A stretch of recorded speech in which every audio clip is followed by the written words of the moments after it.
I'd like to welcome you to this free holding space webinar today, whether you're live with us in person or whether you're watching this recording a little bit later on. It's really lovely that you've given up this time to learn something about and even be prepared to participate in this webinar today on embodied presence and movement, the art of self-regulation with Robyn Price. I'm going to welcome Robyn in just a moment, but really lovely that you could be here and be interacting with us today. It's lovely to see so many of you here today, and thank you for your support in our series this year. We have one more remaining in December, and I'll tell you a little bit about that free one as well that's coming up. I know some of you have already registered for that, which is great as well. I'd also like to acknowledge the traditional owners of the lands that I come to you from today, the Eora people of the Gadigal Nation, and pay our collective respects to Indigenous elders past, present, and emerging in this great wide land of ours around Australia. So without further ado, I'd like to share my screen and introduce you to what we're doing today. So as I mentioned, this is our 30th in the Holding Space series, and this one's on embodied presence and movement, the art of self-regulation. Robyn Price, who's going to be running this for us today, is a dance movement therapist and Gestalt therapist. She's worked somatically and creatively with people of all ages for more than 18 years within organisations and in private practice. And her extensive knowledge of body process, movement, nonverbal communication, and dance making equips her to work with a wide range of people and issues. Her approach is supportive, relational, creative, and trauma-informed. Robyn is registered with one of the peak dance movement therapy associations and PACFA, and she's an educator, supervisor, and workshop facilitator. So we're really lucky to have her with us to present for us today. So welcome, Robyn.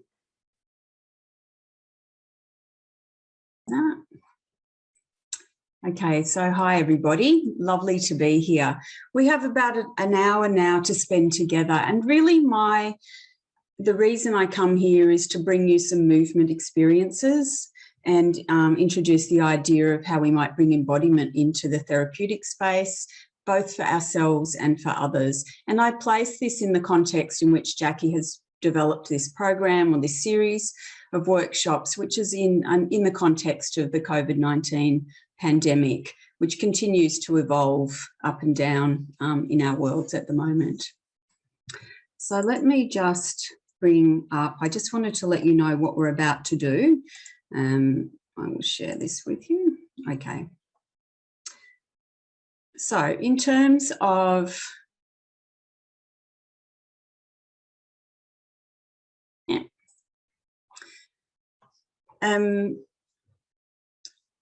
let me go to the thing. Okay, so we'll do a body focus check-in. So we could check in using words or we could check in using a body scan. We'll do that together in a minute. The second thing we'll do is look about how stress and the body are related and how the impact of our environment, on the body. We'll do a couple of exercises that are about using movement to support the idea of regulation. We'll look at some terminology which is constantly evolving, but the idea of embodied presence, mindfulness, bodyfulness, etc.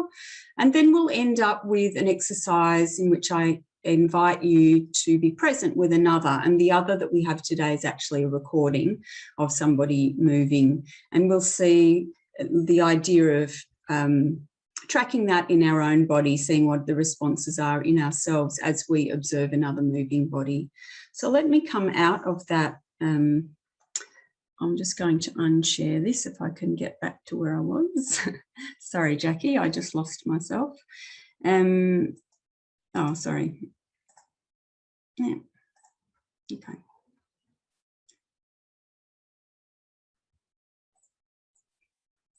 Sorry, I've lost myself here. I need to get rid of that. Okay. All right, so I'm going to invite everybody to find their bottom on their chair, if I put it so bluntly. Find yourself where you are, move your chair if you need to, so that your feet are on the ground. Your tailbone, you can wiggle your bottom a little bit and feel that there's the sits bones that sit beside the tailbone, and imagine that the spine is snaking up, curving up towards between the ears, the top underneath the skull, And just have a feel of that spine. We're going to just think about that as a support. As I go through this body check-in, the ideas that I want to bring to you are that we're looking to become aware of any sensations in the body. I will simply invite you to bring your attention to a part of the body. And as I do that, you might notice any sensations, any thoughts, any emotions that show up. And we want to hold those with a non-judgment, to not just to notice without interpretation, without judgment, and just have that, oh yeah, there's that tightness in my shoulder, or oh, I felt a little bit of fear in my stomach just then, and just to notice and let those experiences move through. So this is what I might call a phenomenological approach. You're looking at the experience in our body. So just make yourself comfortable, and you can close your eyes or keep your eyes open, it doesn't matter. Just letting your body soften, your shoulders soften. And when you're ready, feeling the feet on the ground. And then bring your awareness, your attention to your breath. And just notice we're transitioning from wherever we've been before into this space. Noticing the breath rising and falling, the in-breath, the out-breath.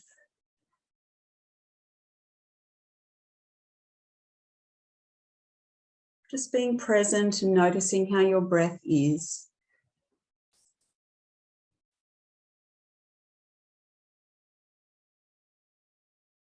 And my invitation to you is just to continue to allow your breath to flow in and out, to ebb and flow. And firstly, bring your attention to your feet. And as we do that, we're not here to change anything. We're just here to notice. So I continue to breathe in my own way, my own rhythm, noticing, being present with my feet.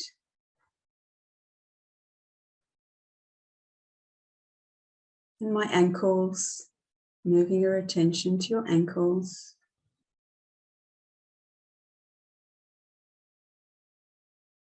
To your shins and calves, your lower legs.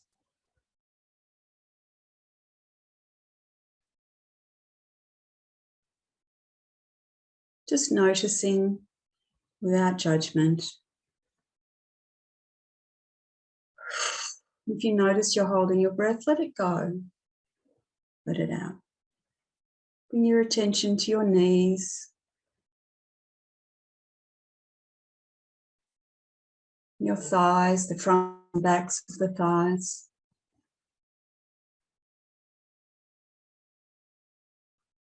Your hips, buttocks, and pelvis.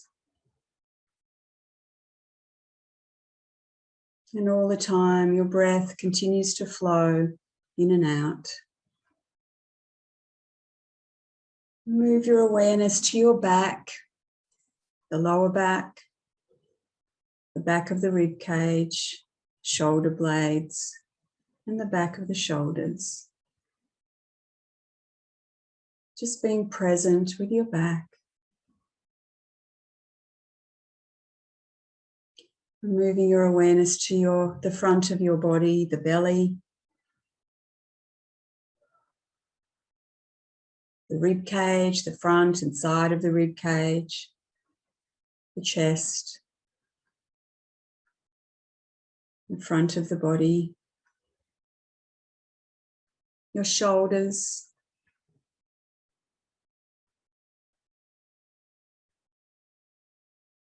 being present, aware of anything you notice without judgment.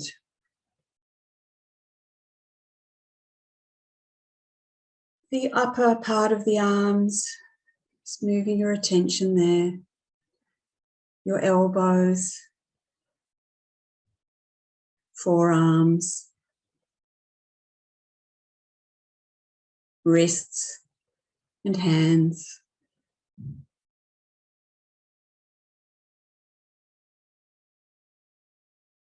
Moving your attention to your neck, simultaneously the back and the front of the neck, and have a sense of the spine lifting up through the center of the neck. It's long and soft at the same time.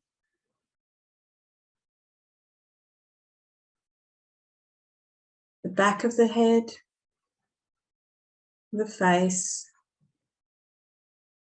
the chin, the lips and tongue, nose, cheeks and ears, the eyes, eyebrows, and the forehead, the face. Noticing the breath.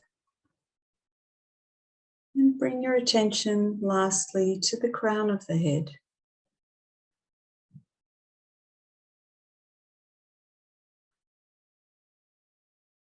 And allow your breath to deepen. And as you deepen your breath, noticing that place where the floor meets your feet, feeling the pressing down into the floor and simultaneously a length up through the crown of the head. And allow yourself, if you need to, as you deepen your breath, to have a stretch or a wriggle and let that go.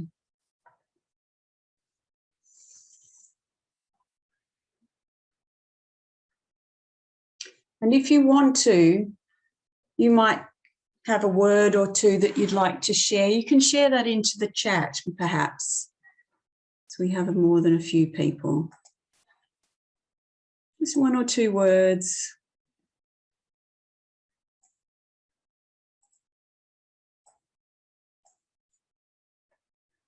To acknowledge how you are as you arrive in your body. Grounded, tired, relaxed, home, peaceful, busy mind, centered, letting go, an acknowledgement perhaps that it's a process, stretched, quiet, agitated,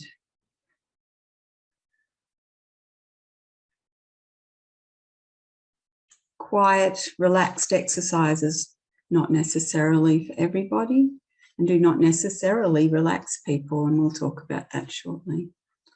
Thank you for sharing that. Let's come back to the presentation.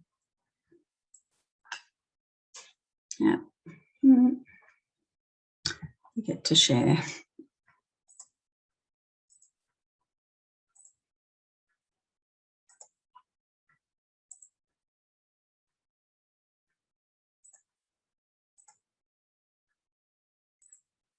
Okay, so let's have a look at, I know that you know this, but I wanted to look at the stress response in the body in the pandemic, just as a reminder. I just really feel as we hear that in Europe that people are going back into lockdown, that this pandemic is not over yet for us, and that the constant change and the change that we've lived with for the last 2 years are going to continue for some time. So when people are under stress, what can happen? We go, somebody mentioned agitated, we can go into that buzzy, fast, like fast moving zone, the agitation. We can just be so overwhelmed by all that is going around and how it's affecting our body that we freeze. We go into that freeze place that we actually can't move. So the buzzing is the like constant moving, can't be still. And then this overwhelm, frozen, not moving at all. And then this is a place that people go to also, is the complete shutdown, collapse. It's just all too much. And all of these places involve body process and body movement. So that was just I wanted to share that with you. And I wanted to share this quote from somebody that ran a series of workshops pretty early on in the lockdown last year. She was in America and she shared this with people from around the world. The uncertainty And unpredictability is not giving our nervous systems time to recalibrate or to regulate. We're constantly in a state of disorientation. Simultaneously, there is loss, and that affects our whole body, our heart rate, our respiration, and our blood pressure. And that's from Amber Gray, who's a somatic psychotherapist, dance movement therapist, and continuum teacher. So continuing, I'll just move this down. Okay, so most of you will probably know about the window of tolerance, but I think it was worth looking at this in terms of how it describes the window of tolerance, which is where we are in our optimal state. If we are in that place, that buzzing space, the hyperarousal, overstimulated, we have unclear thoughts, we're emotionally distressed, overreactive. And what it suggests here as a way of coming back into the window of tolerance where we can actually think and reason and feel our emotions is to use grounding, breath work and mindfulness. I'd like to add movement into that because it implies that those are quiet practices and reflective practices. So I have something else to offer you today. On the other side, when people are shut down and lethargic, just turned off, not available, here it suggests using mindfulness, breath work, and it says here physical activity. And it's interesting that it suggests that. I might actually switch those around and saying that when people are hyperaroused, I'm more likely to use physical activity to reach where they're at and then work towards regulation, as opposed to the hypoarousal where I might tend to start slowly and then move into that space and then be able to move more quickly. So in terms of what I'm talking about today is about embodied presence. And the embodied presence is not about us as therapists and also about us holding the space for our clients, for other people in our world. And our nervous system regulation, as the window of tolerance model describes, is necessary for us to be present. If we are in hyperarousal or hypoarousal, much of us is not actually available and online. And we're not present, we're just coping. And I would say that body process, as much has been written about in the last 5 to 10 years, body process, or the body is the key. I say that body process and movement are key. Okay, so I'll turn this off in a moment. We're going to do a couple of experientials. And these are two things that, one, a very simple exercise, the head turn, which I've used for somebody who had a long history of trauma and would come into the therapy room and sit always in the same place, always in the same posture, barely move throughout the session. She would be focused straight ahead, very pinpoint focus. And one day I asked her to turn her head. And it was like it was a revelation that she'd never noticed what was in the room beside her, and that all of a sudden she had this availability to take in more possibilities in her world. The second exercise that we'll do is about moving the spine, and it is one that was introduced to me by Amber Gray, who that quote was from. And the idea of using the spinal column as if it's a pendulum and just doing a simple circular motion as we bring our awareness up through the spinal column and then taking that out into free movement. And it's an exercise that she's used a lot with refugees and people who don't have English language necessarily to communicate with, as a way, and people who've been through earthquakes and floods and things where their ground has been taken from under them. And this is an exercise that's intended to bring you a sense of centering and groundedness. So let me unshare this.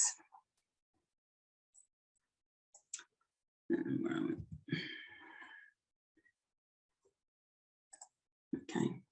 All right. So wherever you are, we can do this next. This first exercise we'll do sitting in our chair if you want. I think that's easier so that you don't have to worry about balance. So feet on the ground in front of your chair, maybe a little just a little wider than hip distance apart, and wiggle your bottom a bit, feeling the support of both the ground and the chair at the same time. And my invitation to you, here we go, is to imagine that you are a little bit frozen. You're in that frozen state in the body, and we won't stay here for long. So if I'm frozen, you're going to wear, if you freeze, just do that for yourself, however that manifests for you. So I'm going, my shoulders are tight, I'm bringing my arms closer into my body, and my stomach is starting to tighten now as I feel like I'm in freeze, and you can even try with your eyes. And notice how that impacts your breathing for starters. Just noticing how the body is compared to when you started. Okay, all right. Now, let's just turn our head, just in the neck. However far you go, you don't have to be super flexible. Let's just turn the head to the side, to one shoulder, towards one shoulder, and look at what you can see ahead of you. Just open your eyes and notice. We're going to rotate back through, just not so much worrying about what you can see, but go to the other side and then notice what you can see out of your eyes before you. And now as we go around, we're going to scan the whole environment. So looking as you go around that 180 degrees, notice what happens to your breath. Take in the room around you, all the way around to the other side, and see if anything changes in the body, in the holding, in the tension, in your breath. And then we're going to rotate back through all the way, noticing, keeping your eyes open. What do you see? What do you notice? All the way around the other side. And let's come back to the front and take a breath or two.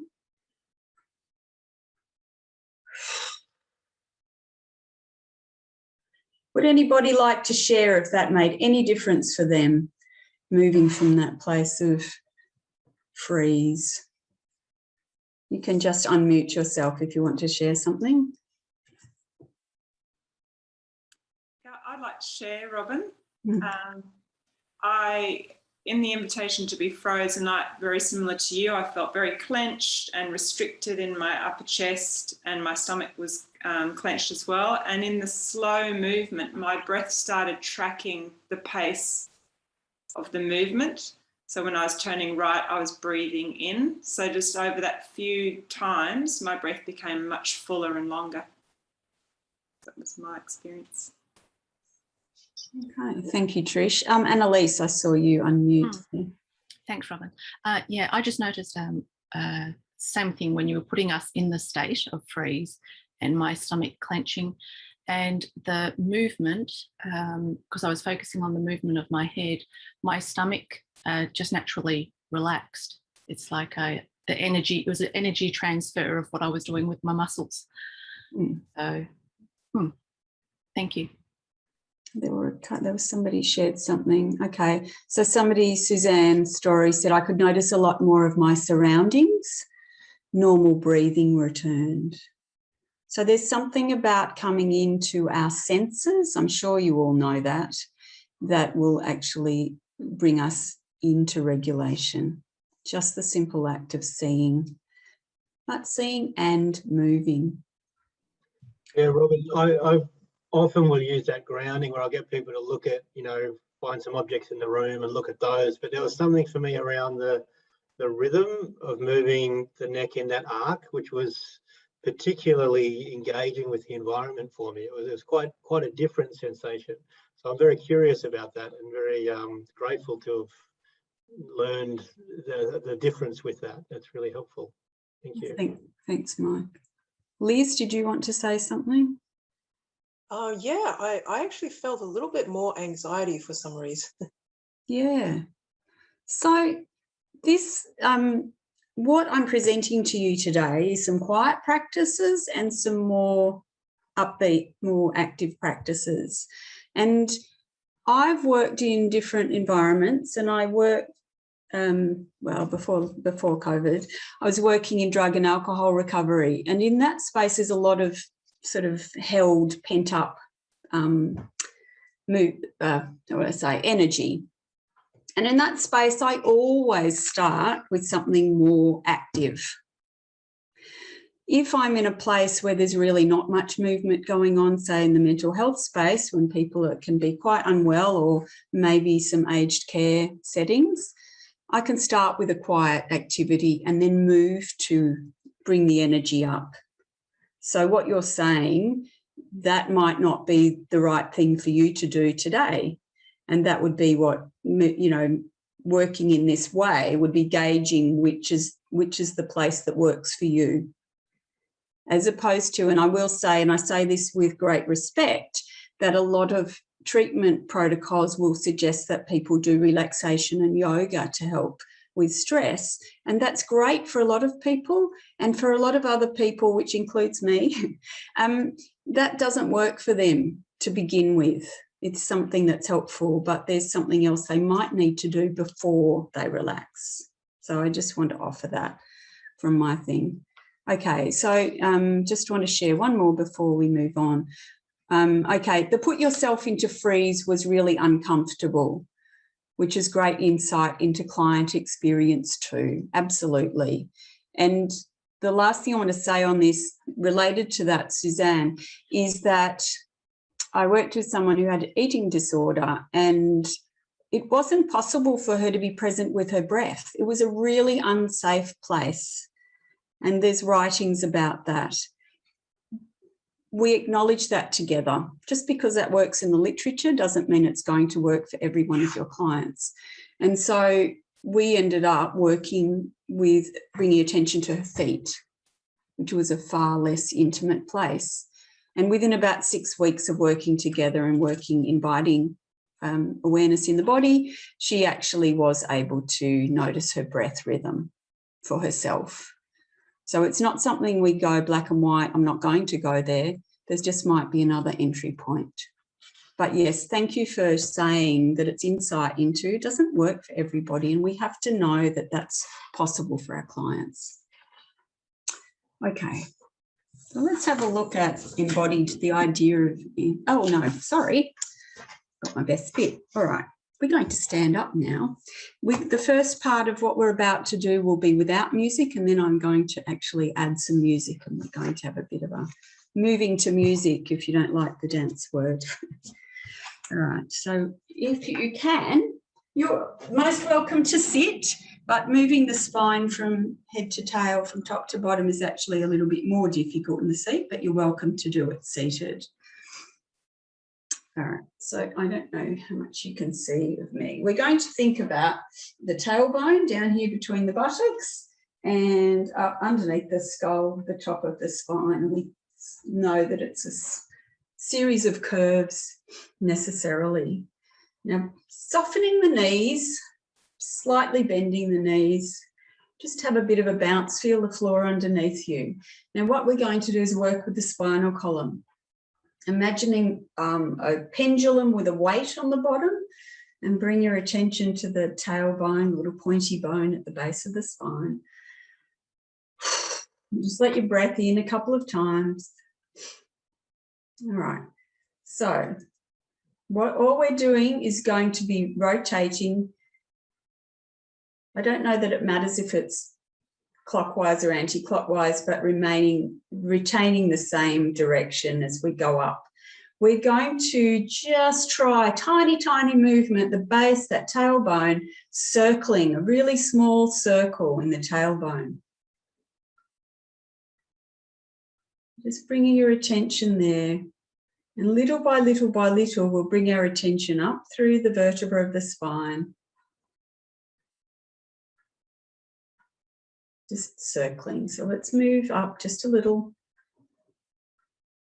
And we are attempting, it's very difficult, everything's well attached, is to attempt to at least isolate your attention as you circle up a little, up another vertebra, little circles around the spinal column.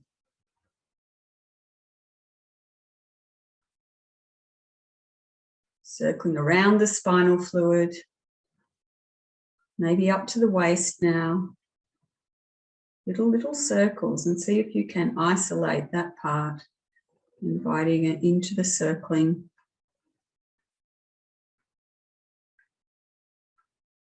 And up, a little further until maybe you come to where the rib cage meets the spine. Little circles, and see if you can circle just that part of your spine. Is it tiny? You can just sense it, even if you are not feeling that it's isolating for you. A little bit further up.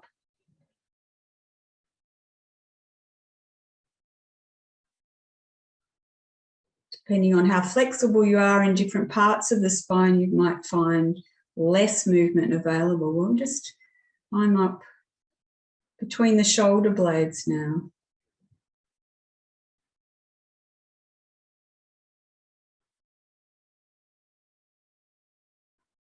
A little further.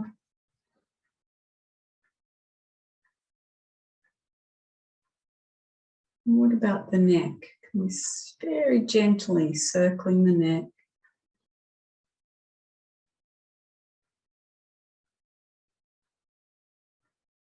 And just the top of the spine to the curved spine, the upper spine, curving that. And then just circling through the whole spine. Bring your attention from top to bottom.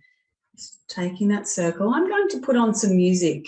And my invitation to you is to take the idea of the gentle circling and to take it into different parts of the body. To let that radiate out.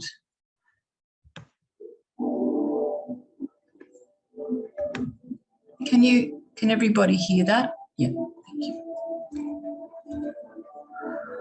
So allow yourself, make sure that you don't have anything to trip on or bang into. I just forgot to tell you that.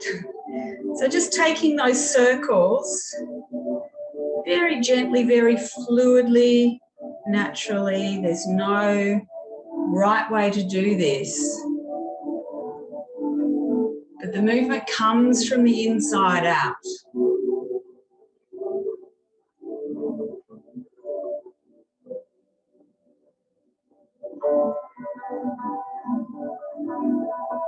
Playing with the idea of circling.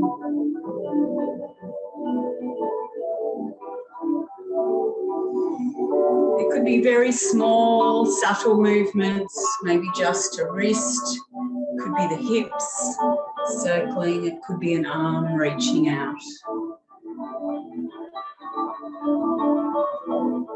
Allowing the breath to flow naturally in and out.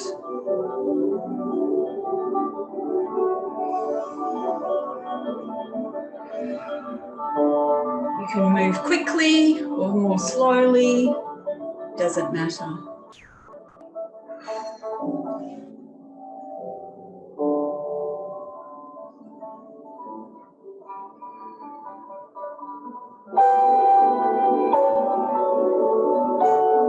Just take another couple of minutes to move into the space around you, and as you do that, opening your eyes and looking and responding, moving in relation to the space.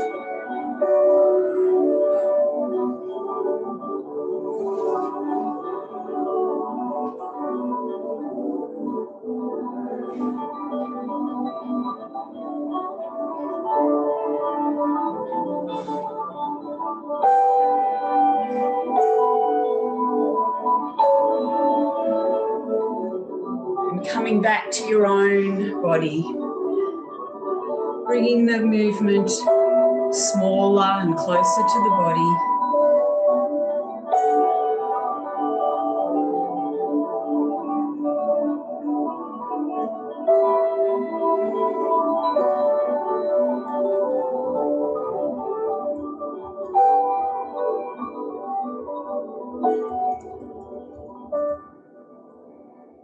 Coming back to your feet and back to where you started.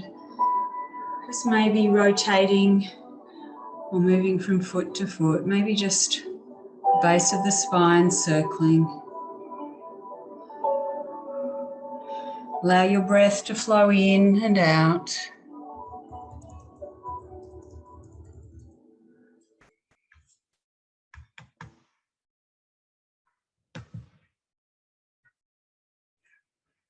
Feeling your feet on the ground, and let the movement resonate. Let it continue to move through. So important that it can take time.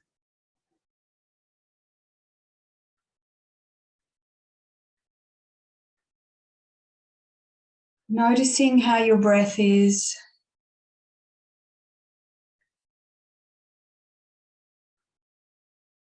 And coming back to your seat when you're ready.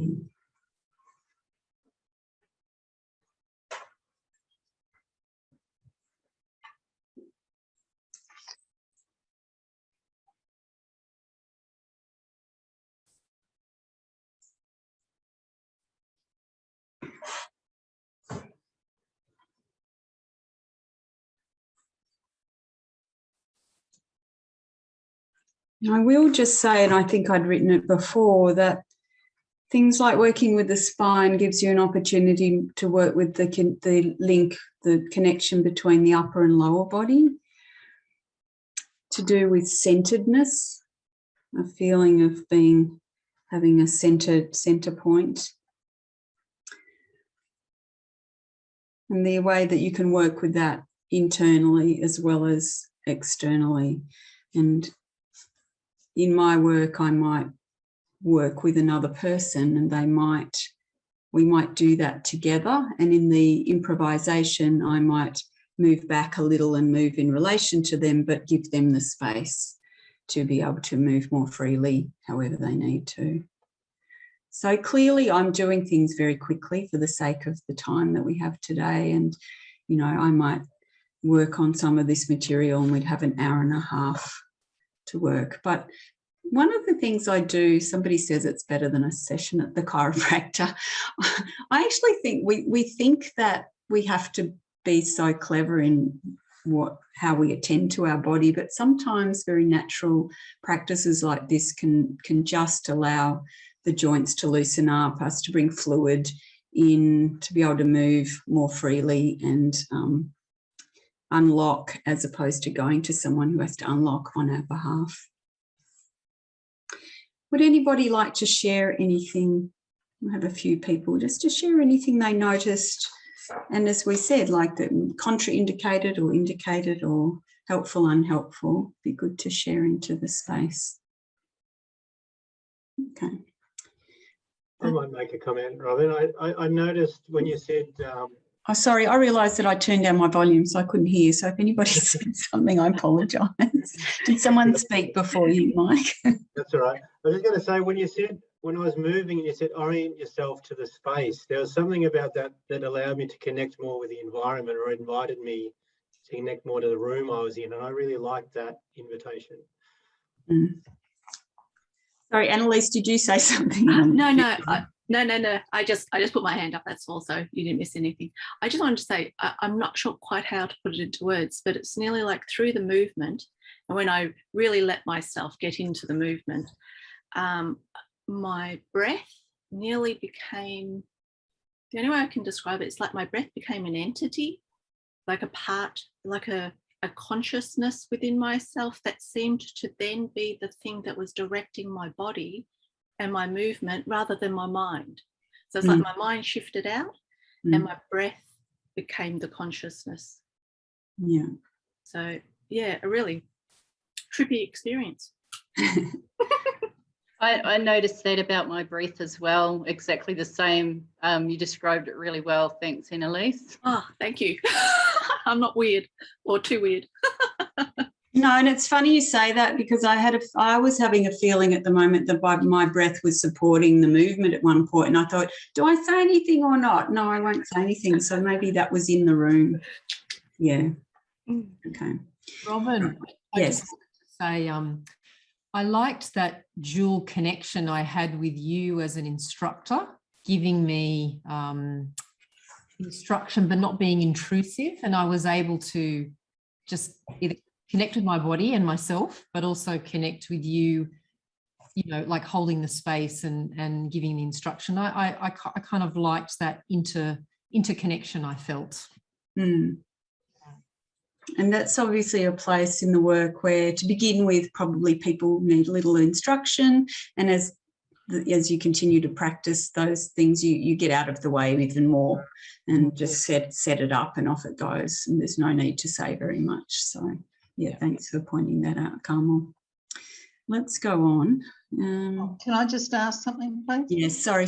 Yep. I realised that I hold my breath a lot. What's with that? What's with that, Bev? I don't know. Well, okay. So in the spirit of non-judgment and non-interpretation, in terms of what I bring here, is just notice that. And I said that earlier on because I was actually holding my breath. I'm a bit nervous. And so if I notice that I'm holding my breath, I just allow it to release, just let it go. And I don't have any judgment around that. Yeah, I'm nervous, but if I notice I'm holding, sometimes I'll be in a room of a whole lot of people holding their breath because they haven't done the work before and they're scared they're going to get it wrong. And I can feel it building in me. And then we go, let's all let our breath go. And everyone goes, oh, thank goodness you said that. So I don't think you need to interpret it, Bev, but I know that if your breath if it flows more freely, you'll get more oxygen into your body. So it could be beneficial, but I just notice and let it go. If you notice, that's the trick. It's the starting point. All right, so this little slide here was I've been, reading about this kind of material, this idea. And as I said, the idea of mindfulness has been around for quite some time. Before mindfulness became a thing, dance movement therapists who've been around since really the 1930s really talked about awareness, of being aware of experience, and sort of holding that idea.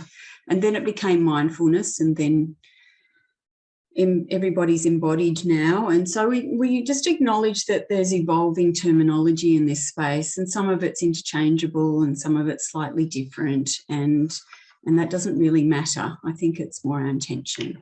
But Jennifer Tantier, who's based in New York and does a lot of writing about embodiment and embodied research, says, the wisdom of the body can reveal more than can be known by just thinking about experience.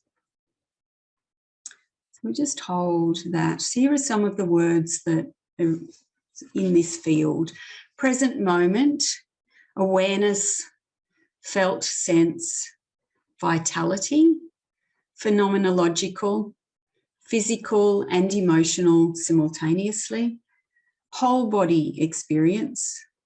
Context is part of the experience.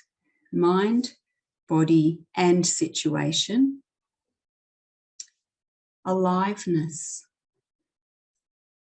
I think if we can achieve some sort of sense of embodied presence, there's something about being more alive. And we think about how we sit in the therapy space, how we arrive in the therapy space, and how we are with our clients, that it would be our intention to be present and to be alive and open to what is in the room together. Now, I could look up 100 different definitions, but I'm going to just share 3. So mindfulness. This is one definition. Mindfulness is the basic human ability to be fully present, aware of where we are and what we're doing, and not overly reactive or overwhelmed by what's going on around us. Really, in this space is a sense of observing the experience. I'll just put that in there. Embodiment. Awareness of and attentive participation with the body's states and actions. So I see the difference here as participation with. It's a connection. Instead of looking in or looking at, there's the idea of being in that space of body states and actions. And this newer terminology, which is courtesy of a woman called Christine Caldwell, talks about bodyfulness. Bodyfulness begins when the embodied self is held in a conscious, contemplative environment, coupled with a non-judgmental engagement with bodily processes, an acceptance and appreciation of one's bodily nature, and an ethical and aesthetic orientation towards taking right actions so that a lessening of suffering and an increase in human potential may emerge. I really see that as being a bringing together of the concept of mindfulness and embodiment. Okay. All right. The body is not a thing we have, but an experience we are.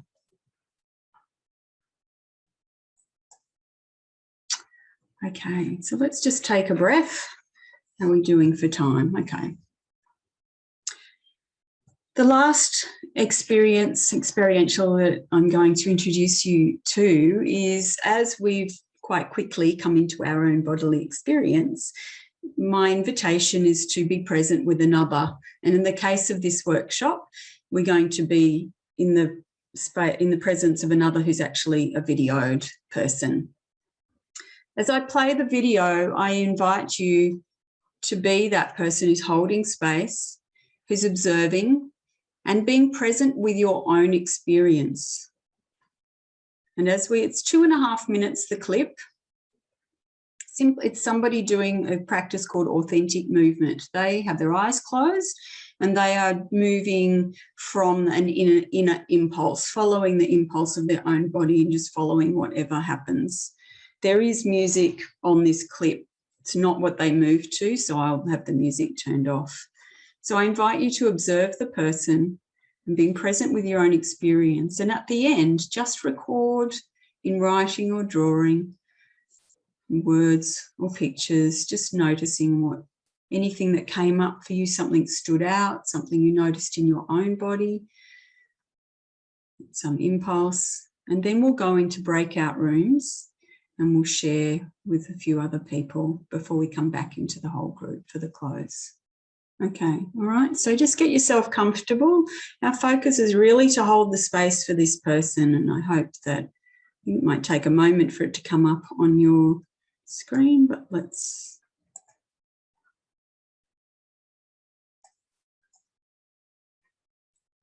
Okay, can we see that?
Okay, just take a couple of minutes to record anything that you'd like to after watching that.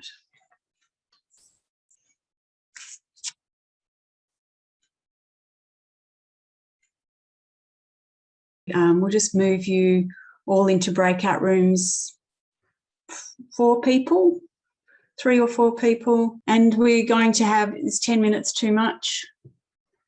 All right, so we'll go into the groups for 10 minutes and have a chat about anything that we've done in the workshop, that last reflection or the spinal move or any of the ideas that were brought today. And then one person from the group can come back when we come back into the big group and just share any of the key points that you make together. Okay, so I'll let you, Jackie will do that for us now. Okay, so welcome back, everybody. Looks like you were having a good chat. Can one person from each group just share something, some little summary or gem from their group discussion?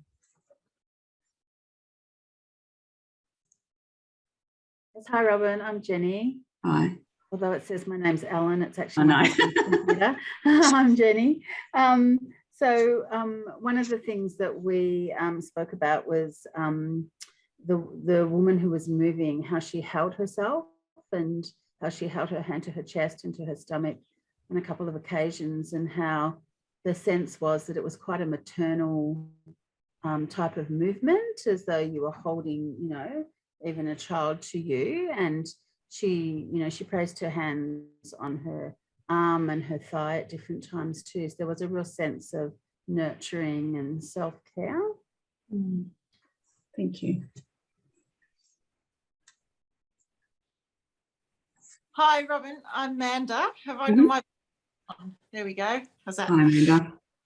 So we were all reflecting actually on our own sense of discomfort with the movement being so, I guess, unstructured, I guess, and thinking about how we would do that, as how we would work with that as therapists. And we spoke a lot about using it in a very micro sense, in terms of noticing people's sense of, you know, tightness or whatever, and how it would feel more comfortable for us to just do it as part of a session and maybe do a stand up, and how in order to reduce client anxiety, it would be nice to maybe make sure we stand next to them rather than facing, so they don't feel like they're being watched. So that was sort of the topic of our conversation. Yeah. Just we also spoke about movement within kind of talking therapy, so like walking, talking, and how you know, that can be a lovely lead in to a bit more body awareness. Yeah. I guess I brought this exercise not to say that go and do this in therapy, because this is, you know, your particular practice. Either people come for this, or I have a particular structure. I go through a series of exercises to get to that point. And so to begin with, the first thing is to face the wall and move one body part with musical support. Okay, so just following. So I break it down into really, really tiny pieces. I'm not suggesting that you bring it in like this. What I was wanting to get across was that as you watch your client either sit there locked in to their place or constantly jittering and moving around in the chair, that you include yourself in how you monitor that experience and notice where it sends you. There are 2 other clips on the slide, and I think you're going to get, that's the slide shows nothing incredible on there, but there's 2 clips there, and one of them is an animation of sloths. So really, really, really slow movement and how you might respond to that. And the other one was a guy who does a form of hip hop, which is quite fast and fluid and through the body. And the idea is to look at the way, and you'll have different clients that move differently, and how do they impact you, and what are you comfortable sitting with, and what drives you insane to sit with. Like, I've got to say, the sloths, I sat there going, oh my gosh, I'd die. I wonder if I've got a client like that. And, you know, what do I need to do to ground myself, to come back to myself, to be present with that person who moves in a particular way. Thank you. So, yeah, I'm not putting this out there and saying, off you go, guys, let's do this in your therapy. Yeah. You know, it's just saying it was more about how someone else impacts you in your body. Yeah. So in my group, we had a couple of us really noticed the lady's hair and the way that she had a haircut. Like, it was like, oh, where can I get my hair done like that? That's how I felt. And then for me, haircuts are very big in the end of COVID. The first thing everyone did out of lockdown was go and get the haircut. You go in the bathroom and try to do it yourself, you know. But anyway, the jiggling, I think it really reminded me of one of my friends, and then the swaying, I probably had a sense of wanting to join in.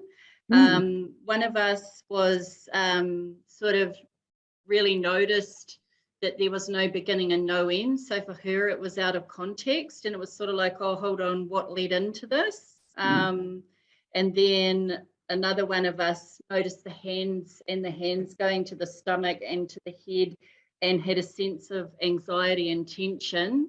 And then once the mover got to the floor, then there was a sense of relief for the observer. Yeah. Thank you. Another group? Hi, Robyn. I actually, I was quite confronted with it, first of all, because I was kind of like thinking about holding the space.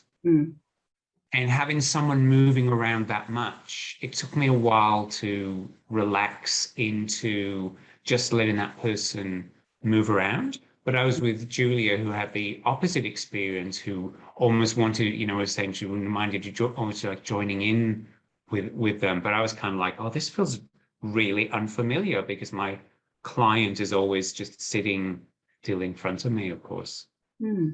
Yeah. I wonder if sometimes there's a lot of movement, even if what people are speaking about and how they verbalize, if you could consider that as movement, and how that might impact you. Just a thought. Yeah. Thanks. Thanks, Barry. There was just two of us in our group, and it was I guess it was a little bit uncomfortable to watch, and it was hard to connect because the video, I don't know if anyone else had the same experience, but the video was kind of jumpy, and it kind of kept breaking up, so it was hard there was no flow because it kept jumping. But I think it was actually, we were both very similar in that our perceptions of that type of movement is a little bit, there's a bit of a spiritual arrogance out there, and a little bit, everyone's a bit woke and all kind of flowy. And I think maybe it depends where you're from, but I'm from the eastern suburbs, so there's a lot of Sydney, and there's a lot of that kind of around. And I've done I did a session of embodiment before, and I couldn't do it. I couldn't let myself be free enough to move like that. I felt so self-conscious, and it seems acceptable when it's more dancey, but when it's just random movements, and I just kind of like, she's rolling around on the floor, and what's that about? And it just didn't.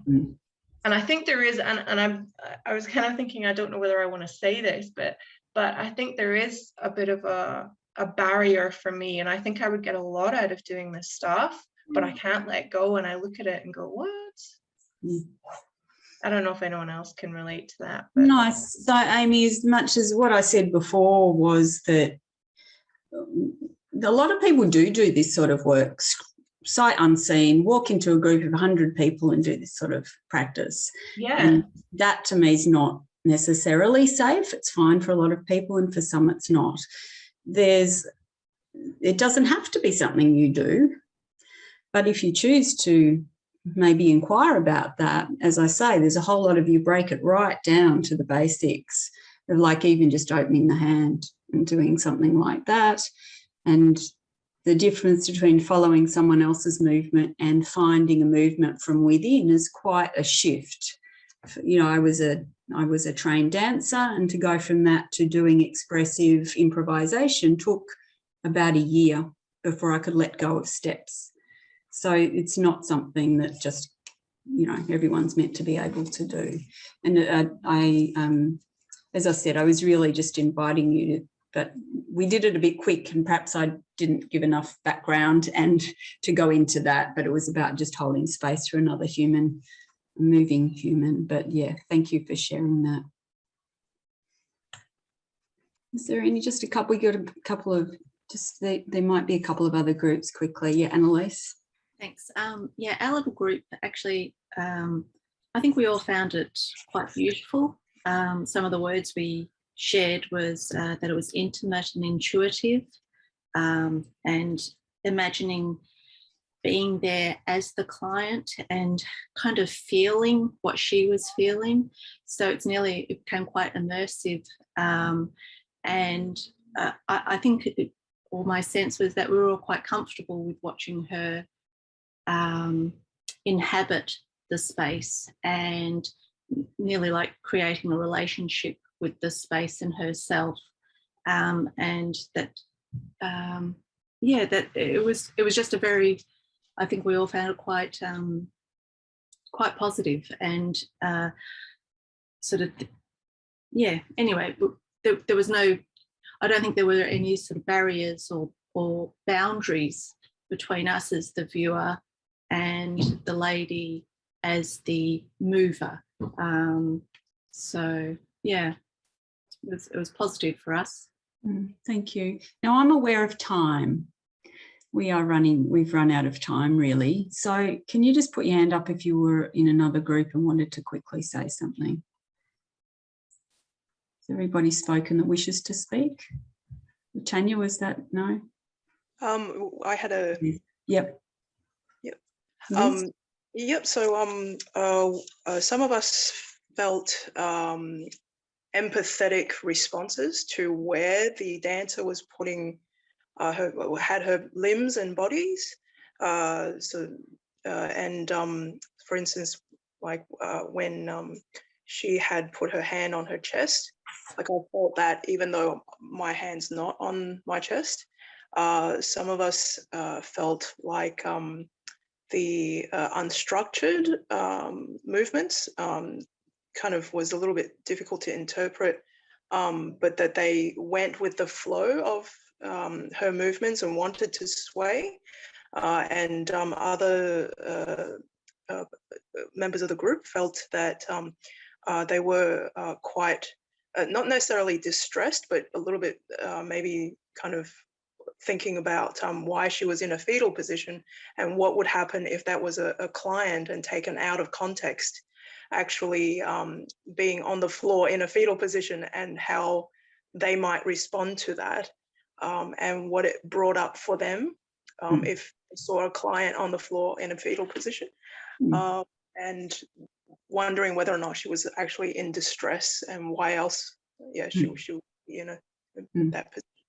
And we had also a couple of comments about the different feelings in our bodies when she was on the floor versus when she was standing up, that it was a little bit more difficult to, not difficult to process, but it was just, there were more maybe visceral kind of somatic discomfort, slight discomfort when she did get onto the floor.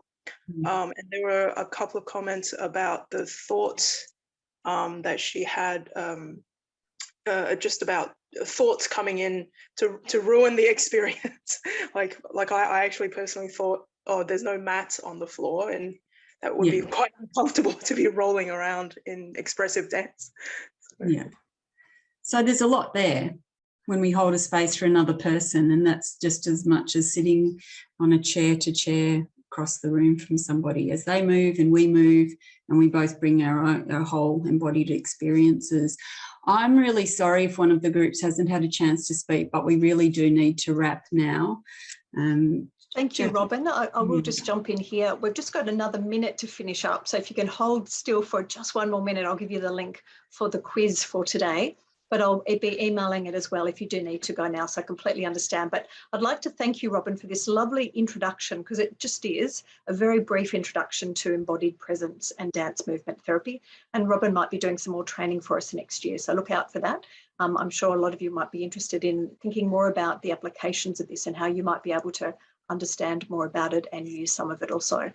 So I wanted just to finish with a couple of slides before we wind up today altogether. And what I'd like to do is, now that we've had a chance to connect in, is just to tell you very briefly about some of the other training that we've got coming up in the next couple of weeks before we finish for Christmas. So we do have an opportunity to, for those that are interested, this is a new webinar in a creative arts program for adult trauma survivors. It's a 90-minute webinar we'll be running tomorrow night. I'll be doing creative therapy for children with anxiety. That's a 2-day course, 3 hours each day this week as well. And a symbols and sand tray workshop over 3 days next week for 3 hours each day. And for those who are interested in doing something a little bit immersive, a little bit longer, it's a 200-hour online graduate certificate in play and art therapy. And we've got the March intake open now for applications, and a free information evening coming up soon about that. Next month, we have our last free holding space for the year, and that's on the heart-centeredness of medicine from burnout to brilliant. So you can register for that just as you did for this one. If you haven't already, jump online. That was wonderful, Robyn. Really, really so glad I was here. Yeah, very clear and very useful. Yeah. Thanks. Bye. Thank you. We'll say farewell to everybody, and thank you so much for being here and for participating. And thank you, Robyn. It's been a very, very instructive and informative webinar today. So thank you for coming. Bye for now.